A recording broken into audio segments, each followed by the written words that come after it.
Magandang gabi, ako si Dexter Ganibe. Ako naman, si Meiji Cruz. Sama-sama nating tutukan ang mga galaw at desisyon ng ating mga politiko. Na may epekto sa ating mga Pilipino. Ito ang Politico Nightly. Matapos madawit, Senator Chis Escudero sa isyu ng anomalya sa flood control, career ng kanyang misis na si Heart Evangelista apektado na. Kitang mawawala kay Heart, milyon-milyon daw.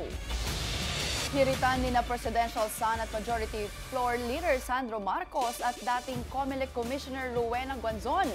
Umiinit. Sa Politico on the Spot, Congresswoman na tinaguriang Doc Nanay, nagpakananay nga ba sa pagtatanggol kay Congressman Sandro Marcos? Mga kwentuhan natin siya mamaya live. At sa ating Politiho, mambabatas na sangkot sa flood control issue, humihirit daw ng shoutout sa mga natulungang kapwa politiko para bumangong muli ang image. Pinatulan ni dating COMELEC Commissioner Rowena Guanzon ang banat sa kanya ni Presidential Son at House Majority Leader Sandro Marcos. Nitong nakarang araw kasi matapang na sinabi ni Guanzon na wala na raw boboto sa mga Marcos sa susunod na eleksyon. At kawawa si Sandro dahil binahiran na umano ni Lady 1st District Representative Martin Romualdez ang kanilang dinastiya at hindi na sila iboboto ng mga tao. Sagot na post ng Batang Marcos, masyado pa raw siyang bata para tumakbo ng presidente, senador o vice-presidente sa 2028. Hirit pa niya, muling i-review ni Guanzon ang konstitusyon bago magsalita. Buwelta naman ng abogada, masyado raw ambisyoso si Sandro dahil hindi lang naman siya ang Marcos sa politika. Ibinida rin ni Guanzon ang kaniyang credentials bilang professor sa UP College of Law at pagiging top 10 bilang law student. Sabay hamon na magdebate na lang sila tungkol sa konstitusyon. Tila domino effect na nga ang kinalalabasan ng pagkakadawit ni Senator Chis Escudero sa isyu ng korupsyon. Isa sa apektado ay ang career ng kanyang misis na si Heart Evangelista. Sa isang social media platform, usap-usapan ang umano'y deleted advertisement post ng isang brand partner ni Heart. Habang may ilan ang nagsasabi na fini-filter na rin ang mga negative comments sa mga post ng politico wife. Sa live streaming ng fashion icon, sinabi ni Heart na hindi muna siya dadalo sa Fashion Week dahil sa mga isyong kinakaharap ng bansa. At sa parehong live stream, naglabas siya ng pagkadismaya sa mga kumukwestiyon sa kanyang lifestyle. Plano raw niyang magsampa ng kaso sa mga nagpapakalat ng fake news laban sa kanya. Sa katunayan, anya, milyon ang kinikita niya sa pagiging brand partner sa Fashion Week. Kaya't malaking financial at personal sacrifice ang kanyang desisyong hindi muna dumalo rito. Isa pang kwentong misis ng politiko.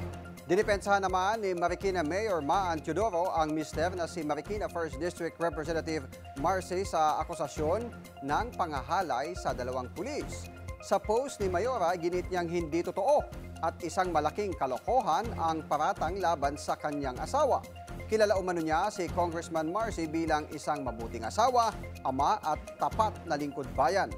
Tinawag din niyang bahagi ng pamumulitika ang mga akusasyon para sirain umano ang pangalan ng kongresista.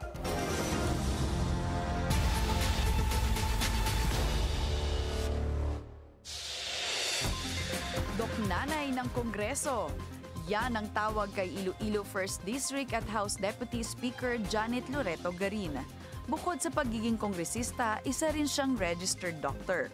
At dahil may background sa medisina, kadalasan may kaugnayan sa kalusugan ang laman ng kanyang mga programa. Taong 2015 hanggang 2016, nagsilbi siyang Health Secretary ng Administrasyong Aquino.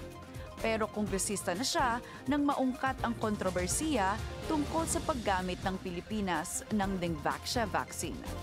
Hindi naman daw naging hadlang ito kay Doc Nanay para patuloy na maging isa sa mga matatapang na kongresistang handang makipagbangayan tungkol sa mga isyu ng lipunan. At makakausap po natin ngayong gabi si House Deputy Speaker at Iloilo 1st District Representative Janet Loreto Garin. Good evening po, Kong. Good evening, Meji. Good evening, Dexter. Magandang gabi sa inyong mga masugid na tagapanood at tagapakinig. Magandang gabi, Kong. Kung dahil bagong-bago pa itong liderato ng House of Representatives, kumusta naman ang performance ng ating bagong Speaker, Bogie D? Sa iyong pananaw? Mabuti naman, no?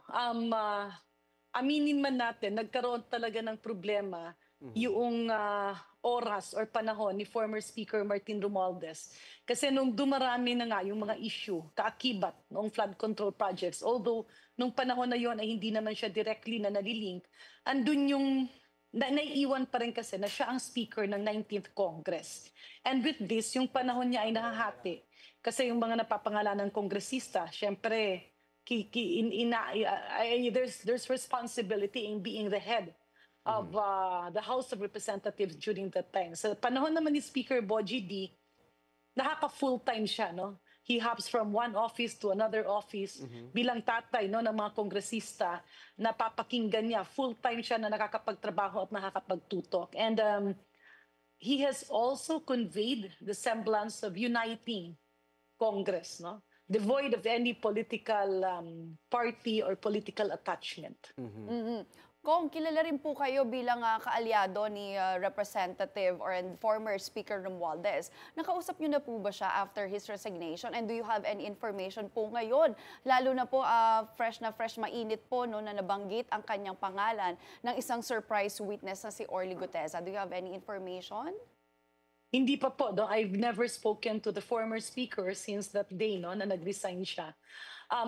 Pero naririnig naman namin dun sa kanyang mga staff at dun sa opisina niya, kasi dun naman yung opisina niya sa Congress, that he's willing to face all allegations and accusations at paulit-ulit niyang sinasabi that his conscience is clean. At ito ay ikinagagalak namin kasi sinasabi niyang hindi siya aalis at hindi niya iiwan kung meron man siyang responsibilidad na dapat sagutin or kung mayroong mga katanungan dapat niyang klaruhin. Kung nung nakaraang linggo, nung umupo na itong si bagong Speaker Bogie D, pinatigil po yung pagdinig sa issue ng flood control. Ano po ang reaction niyo po dito? It's a consensus na pumayag din lahat, no? Kasi talagang nakakabuti. Meron na kasing ICI.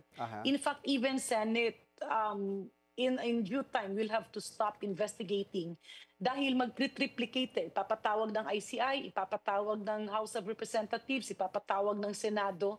Magkakaroon ng confusion at the same time, yung validation ng witnesses is very important. Yung validation ng resource persons is also very important.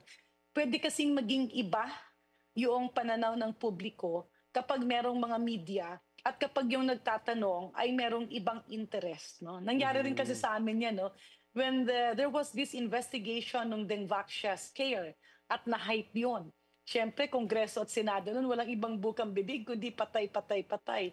However, the WHO, the World Health Organization at buong mundo at yung 20+ countries na gumagamit ng bakunang ito ay nagsasabi na hindi totoo, walang namamatay. But then our voices were being drowned. Nung yung kaso nga ay napunta na sa korte, nakita na peke yung kanilang mga testigo, peke yung autopsy, peke yung eksperto, kaya nga nag-grant yung demurrer.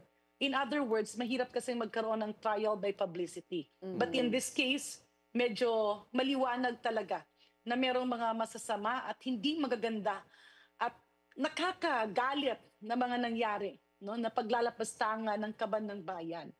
At sa sitwasyong ganito, pwede kasing yung may sala ay pwedeng humanap ng ibang paraan para kunin ang simpatiya ng tao. Yung mga walang sala naman na hindi naman makaka-afford ng kanilang mga publicity stunt ay pwedeng itulak, no? At maging diversion ng mga investigasyon. So it's really best to have it in the proper forum, which is the ICI, devoid of any interest, devoid of any politicking, na ang tinutumbok lang talaga ay katotohanan and accountability ng mga dapat managot. So wala pa pong plano na magkaroon ulit ng hearing tungkol dito sa flood control sa House? as of now? Wala na. Wala na. No? Yan ang napagkasunduan ng liderato ng Kongreso. At nabanggit nyo nga po, Kong, yung Dingvac siya, no? Talagang masabi natin na veterano na po kayong government official at sa mga ganitong issue at mga crisis. No? Sa ngayon po, paano nyo po i-describe yung composition ng House of Representatives? Talaga po bang sa tingin nyo ma-achieve po natin yung transparency and accountability dito naman sa flood control issue or scandal, Kong? The composition of Congress now is mixed, no? Siyempre, nung before, nagkaroon din ng mga, meron din tayong fertilizer scam, meron yung mga NGOs no, na mga pumasok. I was not involved in any of those. Pero ang nakita ko, nagkaroon ng mga opening, mga butas, kaya nangyari yon. Nabago ito nung nag-initiate ng reforms. Unfortunately, pagdating ng 2017, kung tingnan mo, karamihan ng mga reforms na yon ay binaliktad. Kaya we are now here in this flood control mess. Kaya bang baguhin? Definitely. Kasi yung mga kongresista ngayon, ramdam na ramdam nila yung galit ng tao. We hear the people, we hear their voices. At mismo yung iba nating mga kasamahan ay nagugulat. No? Kasi nung una parang hindi kami makapaniwala. Sabi namin baka, that's why it's best to really be determined by the ICI because that is the venue na talagang mabubusisi nila. Walang media, walang magpapasikat, walang manggugulo at matutumbok talaga ang accountability ng bawat isa.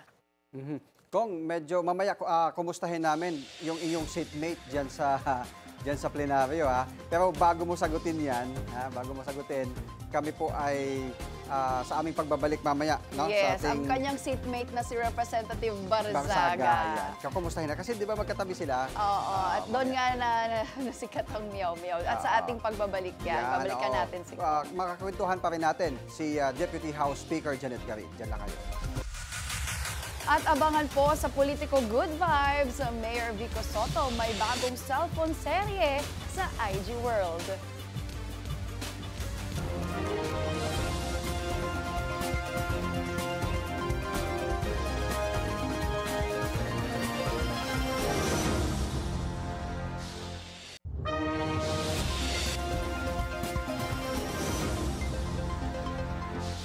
Tuloy po ang ating kwentuhan kay House Deputy Speaker and Iloilo 1st District Representative Janet Loreto Garin. Ma'am, good evening po ulit. Ito na, yung ating pabitin na question sa inyo. Ano po ang masasabi niyo dun sa, mukhang makulit daw yung inyong seatmate dyan sa plenary hall? Actually, hindi ko siya seatmate, no? Minsan inuupuan niya yung upuan ko or minsan inuupuan niya yung upuan ni Deputy Speaker Balindong. Although we have told him, kasi meron naman talagang seating arrangement yung mga kongresista.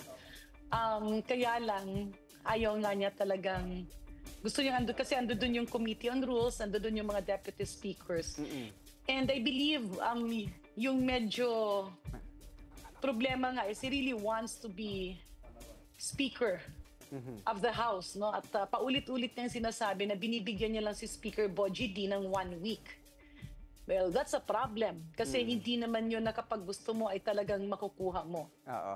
Pero, Congresswoman, paano po kayo naging parang nanay dito kay Congressman Barzaga? Kasi kung minsan nakikita ko doon sa mga live niya, napapanood din ng mga na pinagsasabihan niyo siya, may mga binabanggit kayong advices sa kanya.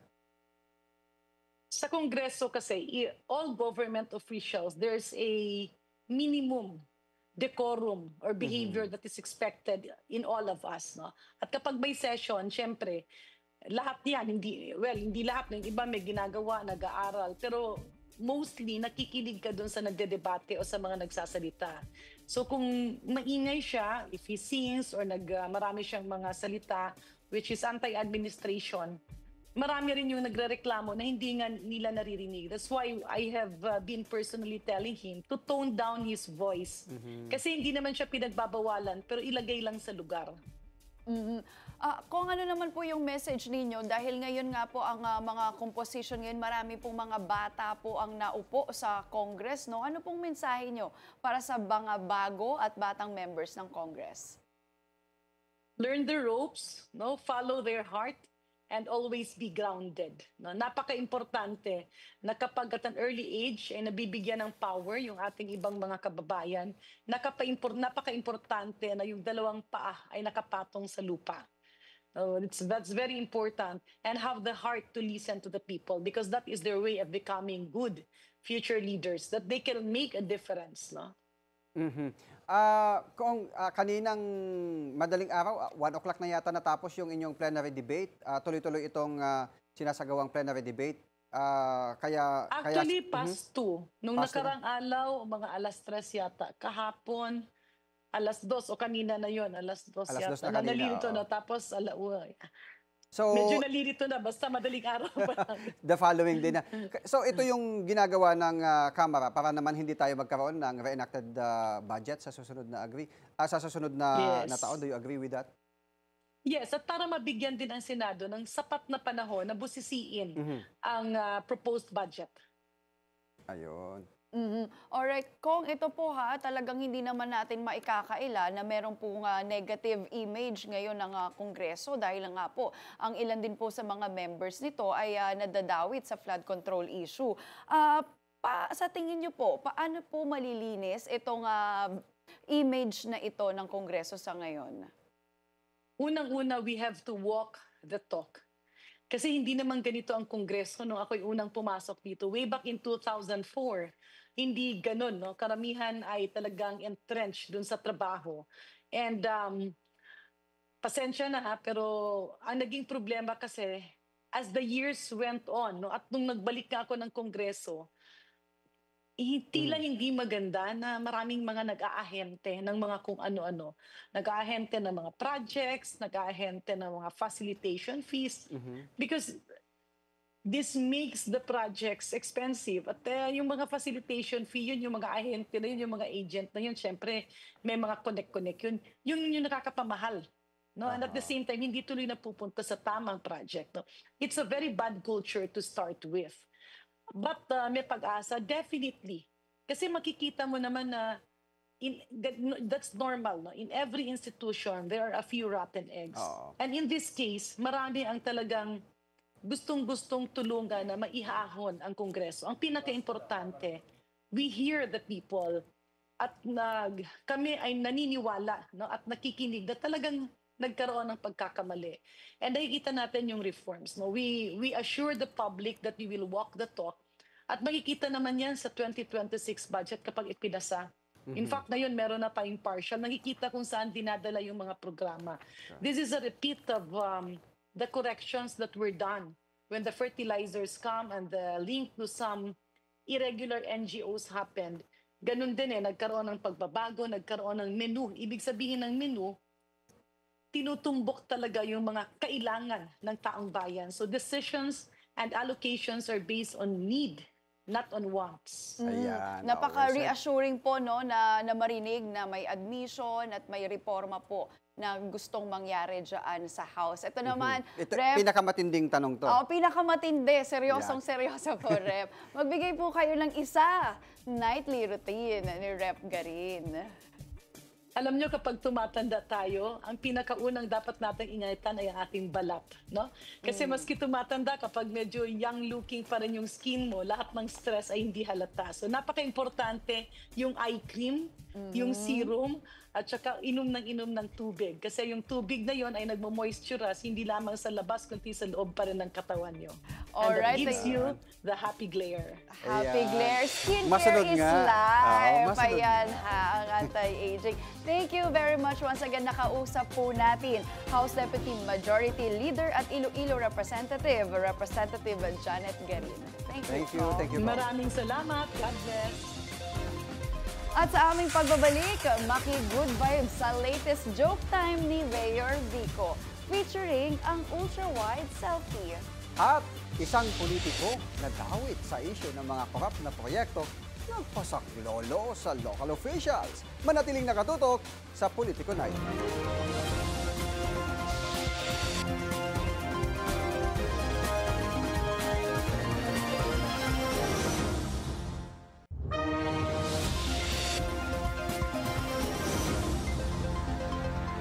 Pinagdiriwang ngayon ang International Sign Language Day at si Vice President Sara Duterte ay may simpleng pagbati na ginawa sa pamamagitan ng sign language.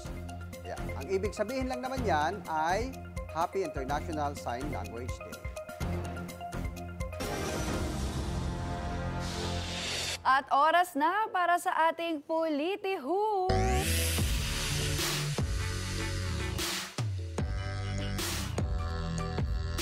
Daho ang politiko na magpabango ng image ang diskarte ngayon para makalusot sa issue ng flood control project.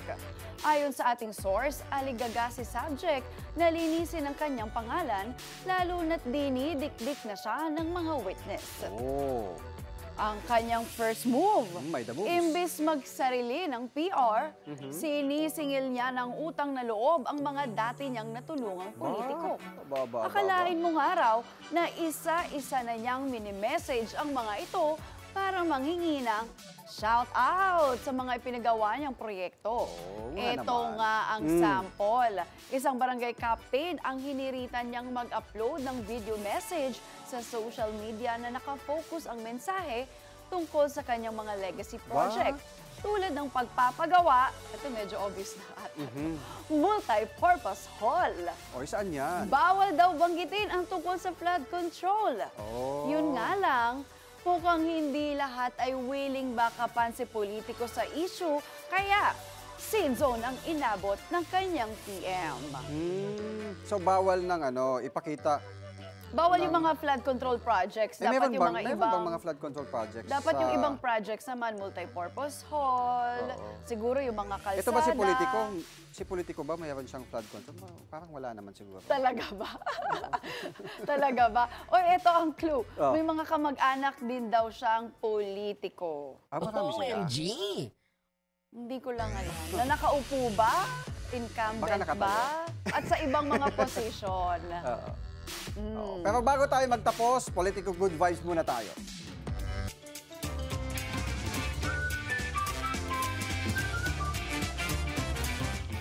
Trending na naman online si Pasig City Mayor Vico Soto dahil sa bago nitong IG story kung saan ibinidya ang panorama effect na gamit para kunan ang mga city documents.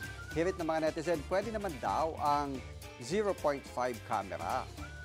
Kaya si Mayor, masunurin, hinanap agad ang wide lens. Pero tila hindi relate ang kanyang cellphone at nauwi sa zoom in, zoom out ang effect ni Mayor. Nakakatuwa si Mayor Vico, no? Yung parang very millennial tito. Ano bang gamit niyang phone? Oo nga, Bakit walang 0.5? Oo nga, Mayor. Pwede mo na pong palitan. Pwede mong mag-upgrade. Oo, pwede na mag-upgrade. Ayan. Maraming salamat sa inyong pagsama sa amin ngayong gabi. Ako si Dexter Ganibe. Ako naman, si Meiji Cruz. Hanggang bukas. Friday na pala. Friday ngayon. Ang bilis Thank God kasi it's nung Friday. araw ngayong wika. Hanggang Lunes dito sa Political Nightly. Good one.